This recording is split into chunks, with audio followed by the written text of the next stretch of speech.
السلام علیکم ورحمۃ اللہ وبرکاتہ۔ میرے محترم بھائیو بہنوں، رمضان کی آمد ہے۔ الگ آفیشل آپ کو ایڈوانس رمضان کی مبارکباد پیش کرتا ہے۔ میرے محترم بھائیو بہنوں، 3 چیزوں کا جاننا نہایت ضروری ہے۔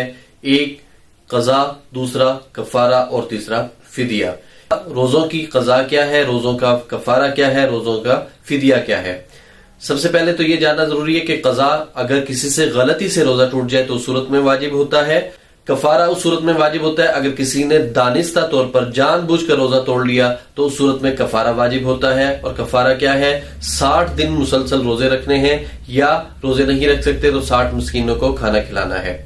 اور فدیہ صورت میں واجب ہوتا ہے کہ اگر کوئی شخص روزہ بالکل نہیں رکھ سکتا، اسے ڈاکٹر نے منع کیا ہوا ہے، تو اس صورت میں تمام روزوں کا فدیہ ادا کرے گا، اور ایک روزے کا فدیہ صدقۃ الفطر یعنی کہ فطرانے کی مقدار کے برابر ہوتا ہے۔ جزاک اللہ۔